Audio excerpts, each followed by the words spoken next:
Bonsoir, ici Lucinda Gabriel. Donc aujourd'hui, on est le 3 décembre 2023. Et ce soir, j'ai un message qui dit « Préparez le chemin du Seigneur ». Cette semaine, j'ai l'impression que le Seigneur m'a parlé concernant comment préparer le chemin de son retour. Tellement que j'ai même eu un rêve de ça dernièrement.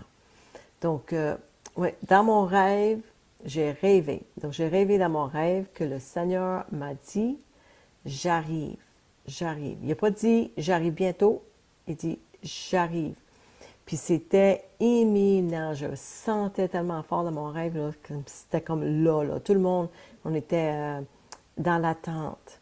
Donc, dans mon rêve, je savais que cela signifiait que le monde que nous connaissons était terminé, c'était fini. Puis Jésus venait pour nous enlever et puis la fin venait ensuite. Puis ça allait être très laid. Donc c'était vraiment la fin du monde après. Et nous nous préparons et nous attendions pour sa venue. Il y avait un homme qui avait un petit bébé qui le lavait pour le garder calme. Puis j'ai dit que c'était une bonne idée. Il y a d'autres personnes qui venaient vers moi avec des questions. Puis toujours dans mon rêve, je me demandais comment je pourrais le faire savoir à plus de monde que Jésus était sur le point d'arriver. Mais je savais que Jésus arrivait d'une minute à l'autre et qu'il ne restait plus de temps. Donc, c'était comme si c'était vraiment comme la dernière heure. C'est ce que je sentais dans mon rêve. C'était la dernière heure. Puis c'est comme, il était trop tard pour le dire à encore plus de monde. Puis, c'est ça. Puis je sentais que le monde était extrêmement sombre dans mon rêve. Donc, préparer le chemin. Dans l'Évangile de Matthieu, chapitre 3, ce qu'on lit par rapport à Jean-Baptiste, en ce temps-là, parut Jean-Baptiste. Il se mit à prêcher dans le désert de Judée. Il disait, « Repentez-vous, car le royaume des cieux est proche. » C'est Jean que le prophète Ésaïe a annoncé lorsqu'il a dit, « On entend la voix de quelqu'un qui crie dans le désert, « Préparez le chemin pour le Seigneur, faites-lui des sentiers droits. » Jean portait un vêtement de poil de chameau, maintenu autour de sa taille par une ceinture de cuir. Il se nourrissait de sauterelles et de miel sauvage. On venait à lui de Jérusalem, de la Judée entière et de toutes les contrées riveraines de Jourdain. Tous se faisaient baptiser par lui dans le Jourdain en reconnaissant publiquement leurs péchés. Beaucoup de pharisiens et de sadducéens venaient se faire baptiser par lui. Et il leur dit, « Espèce de vipère, qui vous a enseigné à fuir la colère de Dieu qui va se manifester? Produisez plutôt pour des fuites des actes qui montrent que vous avez changé. Ne vous imaginez pas qu'il vous suffit de répéter en vous-même, « Nous sommes des descendants d'Abraham », car regardez ces pierres, je vous le déclare que Dieu peut en faire des enfants d'Abraham. La hache est déjà sur le point d'attaquer les arbres à la racine. Tout arbre qui ne produit pas de bons fruits sera coupé et jeté au feu. Moi, je vous baptise en l'eau, en signe d'un profond changement, la repentance. Mais quelqu'un vient après moi. Il est bien plus puissant que moi et je ne suis même pas digne de lui enlever les sandales. C'est lui qui vous baptisera dans le Saint-Esprit et le feu. Il tient en main sa pelle à vanner. Il va nettoyer son aire de battage et amasser le blé dans son grenier. Quant à la balle, il la brûlera dans un feu qui ne s'éteindra pas. » Donc, je crois que Dieu, il dit récemment que nous devons nous préparer. Nous devons préparer le chemin aussi de son retour, parce qu'il revient bientôt. Puis, comment se préparer? Comment préparer le chemin du Seigneur? Alors, il y a des versets qu'on vient de lire qui sont des bons indices. Premièrement, repentez-vous quand le royaume des cieux est proche. Que signifie se repentir? Bien, cela signifie de vous détourner de votre péché. Donc, on se détourne de notre péché, même si on est un croyant né de nouveau. Il faut demander à Dieu de sonder notre cœur pour voir s'il n'y a pas de péché caché dans notre vie. Y a-t-il un manque de pardon, de l'orgueil, de la jalousie, de l'envie, des conflits, du commérage, Le péché, ce n'est pas toujours manifeste comme le péché sexuel. Il peut s'agir de la subtilité de l'offense, de l'irritation, de l'amertume. Et le diable est très sournois et il veut s'emparer de nos âmes. Donc, méfions-nous de ces manières complices et ne donnons aucun accès à notre vie. Deuxième chose, portez des fruits dignes du repentir, car les arbres qui ne portent pas de fruits seront coupés et jetés au feu. Donc, à quoi cela ressemble-t-il de porter le fruit de repentir? Cela signifie avoir un esprit changé, une vie transformée, ainsi qu'une relation continue, intime avec Jésus et le Père. Cela ressemble aussi à quelque chose. Donc, dans Luc chapitre 3, nous lisons « Alors le peuple demanda à Jean-Baptiste, « Que ferons-nous alors? » Il leur répondit, « Celui qui a 2 tuniques, qu'il le donne à celui qui n'en a pas. Et celui qui a de la nourriture, qu'il fasse de même. » Ça veut dire « Soyez généreux. » Alors les publicains vinrent aussi se faire baptiser et lui dire, « Maître, que ferons-nous? » Et il leur dit, « Ne collectez pas plus que vous êtes destinés. » Ça veut dire ne pas voler. De même, les soldats lui demandèrent, « Et que ferons-nous? » Alors il leur dit, « N'intimidez personne, n'accusez personne faussement et contentez-vous de votre salaire. » Donc ça veut dire de ne pas maltraiter les gens ni les accuser faussement et d'être satisfait avec ce que nous avons. Donc, quelle autre sorte de fruit pouvons-nous porter pour le Seigneur? Bien, le fruit qui dure, c'est aussi faire des disciples, qui font des disciples, comme la parabole du semeur. Mais je n'entrerai pas dans ceci ce soir. Numéro 3, c'est quoi l'autre chose? Troisième point, être baptisé dans le Saint-Esprit et le feu. Jean a dit, « En effet, je vous baptise d'eau pour la repentance, mais celui qui vient après moi est plus puissant que moi, donc je ne suis pas digne de porter ses sandales. Il vous baptisera du Saint-Esprit et de feu. Il tient en main sa pelle à vanner, il va nettoyer son aire de battage et amasser le blé dans son grenier. Quant à la balle, il la brûlera dans un feu qui ne s'éteindra pas. » Qu'est-ce que cela veut dire? Jean a baptisé d'eau pour la repentance. Après que les gens ont confessé leurs péchés, ils étaient lavés de leurs péchés en préparation du Messie qui allait les baptiser du Saint-Esprit et du feu. Donc, nous savons que Jésus, après sa mort et sa résurrection, que le Saint-Esprit est venu vivre dans les disciples. Donc, nous savons qu'être baptisé du Saint-Esprit signifie que l'Esprit de Dieu vient vivre en nous. Donc, Jean, chapitre 14, 15 à 17, « Si vous m'aimez, vous suivrez mes commandements, dit Jésus, et moi je demanderai au Père de vous donner un autre défenseur en justice, un consolateur, afin qu'il reste pour toujours avec vous. C'est l'Esprit de vérité, celui que le monde est incapable de recevoir parce qu'il ne le voit pas et ne le connaît pas. Quant à vous, vous le connaissez, car il demeure auprès de vous et il sera en vous. » Donc ici, Jésus disait que le Saint-Esprit vivrait un jour en nous. Mais que signifie d'être baptisé de feu? Donc le feu était utilisé pour consumer les animaux sacrifiés pour le péché. Je crois que cela signifie que le feu du Saint-Esprit brûlera en nous tout ce qui est impur. Dans de nombreux endroits, nous lisons que Dieu est un feu dévorant, comme Hébreux 12, chapitre 12, verset 29. C'est pourquoi, puisque nous recevons un royaume qui ne peut être ébranlé, ayons la grâce par laquelle nous pouvons servir Dieu d'une manière agréable, avec révérence et crainte de Dieu. Car notre Dieu est un feu dévorant. Alors Dieu nous dit, préparez le chemin du Seigneur. Comment préparer le chemin? Bien, en permettant à Dieu de nous purifier avec son Esprit Saint et son feu. Nous ne devons pas éteindre le Saint-Esprit en refusant de nous laisser corriger par lui. Le Saint-Esprit nous convainc du péché. Nous devons être prompts à répondre à ses incitations et à nous repentir. 1 Thessaloniciens, chapitre 5, verset 19. N'éteignez pas l'action de l'Esprit.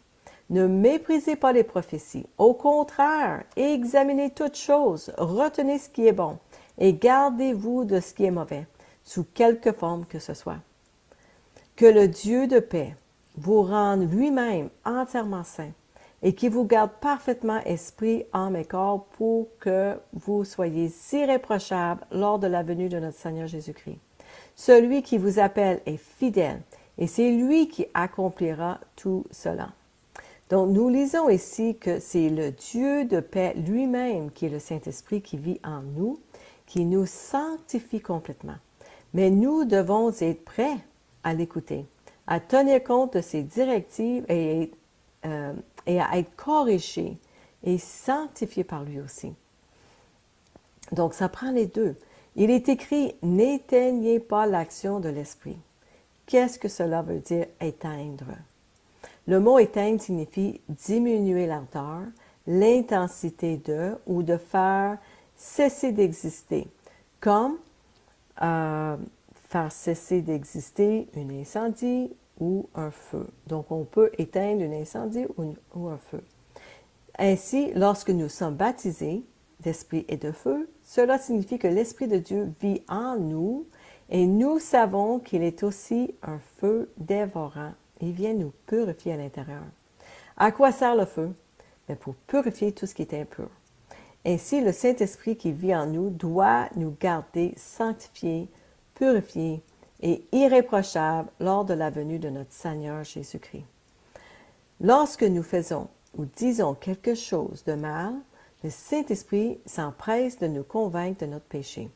Et nous devrions également être prompts à répondre aux incitations du Saint-Esprit, à nous repentir et à corriger les choses. Mais si nous résistons aux incitations du Saint-Esprit à nous repentir et à nous corriger, nous éteignons en fait l'Esprit qui nous parle. Nous éteignons le feu qui vit en nous et si nous continuons à résister à ces incitations à être corrigés, à se repentir et à changer, il sera complètement éteint. Et ceci devrait nous effrayer, mes frères et sœurs.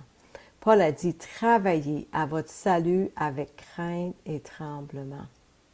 Dans Éphésiens, chapitre 4, on lit, amertume, irritation, colère, éclat de voix, insultes, faites disparaître tout cela du milieu de vous, ainsi que toute forme de méchanceté. Soyez bons et compréhensifs les uns envers les autres. Pardonnez-vous réciproquement comme Dieu vous a pardonné en Christ.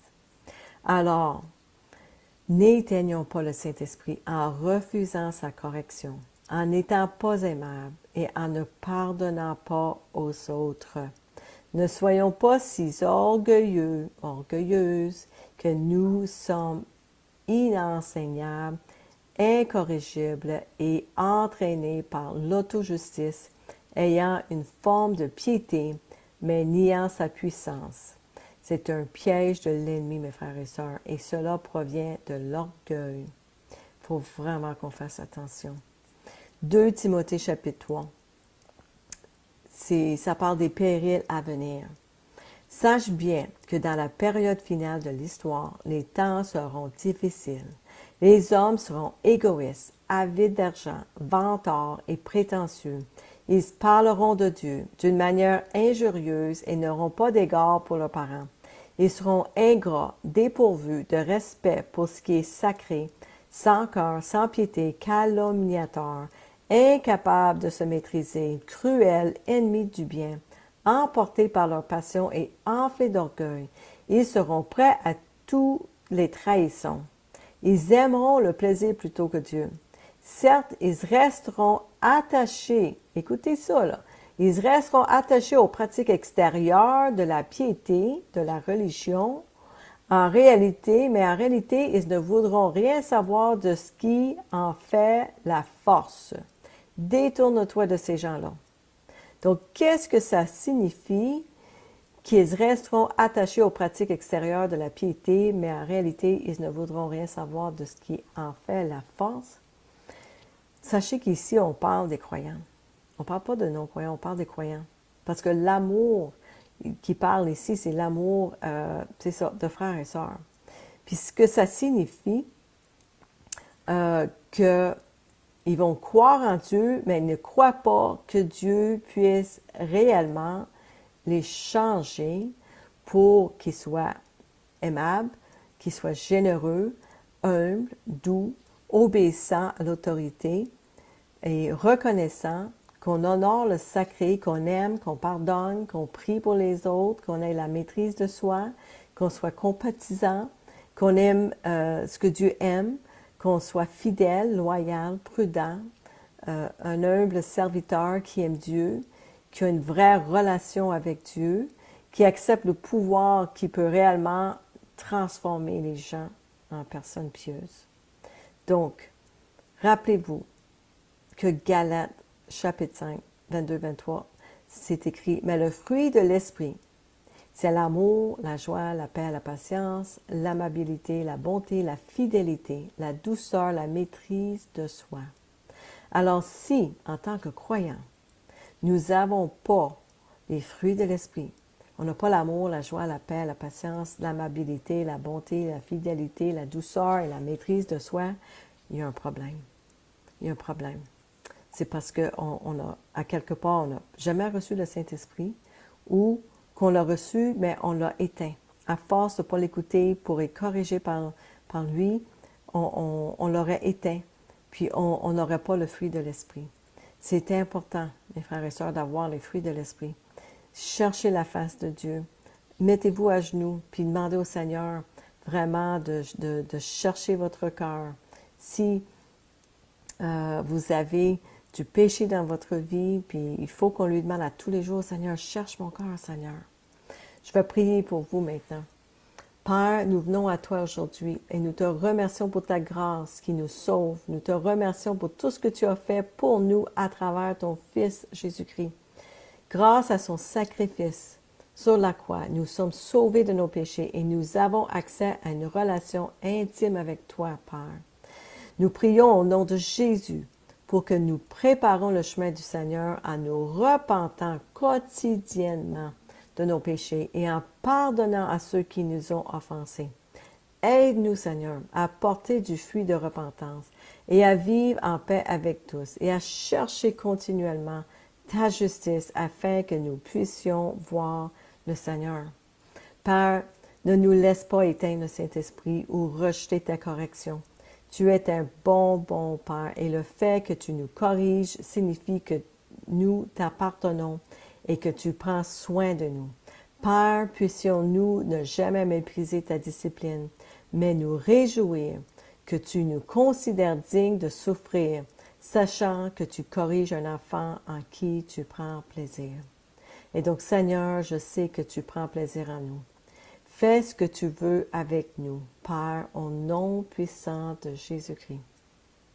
Donc, merci Seigneur Jésus pour chaque personne qui écoute ce message aujourd'hui, puis dans le futur, Seigneur, en rediffusion. Seigneur, je prie, oui, que tu les amènes au bout d'eux autres même, Seigneur Jésus, puis que tu nous gardes aussi quotidiennement, Seigneur Jésus, dans l'humilité, qu'on soit toujours à tes pieds, Seigneur, à te demander pardon, Seigneur, puis vraiment nous repentir aussi envers nos frères et sœurs, Seigneur. Montre-nous comment s'aimer, comment qu'on peut s'aimer encore mieux, Seigneur Jésus. Donc, c'est ça mon message cette semaine. Puis je prie vraiment que ça vous touche, puis que ça met la crainte de Dieu en vous pour savoir comment que c'est important de rester dans l'amour, dans l'humilité, puis de ne pas laisser une porte ouverte à l'ennemi, de qu'importe façon. Puis si ce message vous a parlé ce soir, je vous demande de l'aimer, de le partager avec quelqu'un que vous connaissez qui aurait besoin.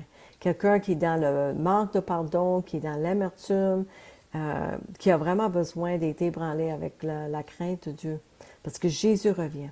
Jésus revient. Puis il n'a même pas dit bientôt. Jésus revient, c'est imminent. Et il veut qu'on prépare le chemin. Puis la façon qu'on prépare le chemin, c'est en nous préparant nous autres mêmes. Parce que le chemin est étroit, il est difficile et peu de gens le trouvent. Assurez-vous que vous êtes sur le bon chemin. Donc, je vous aime. Puis j'espère que ce message vous a béni. Et si oui, ben partagez-le avec les autres. Donc, je vous aime. À bientôt. Bonne soirée.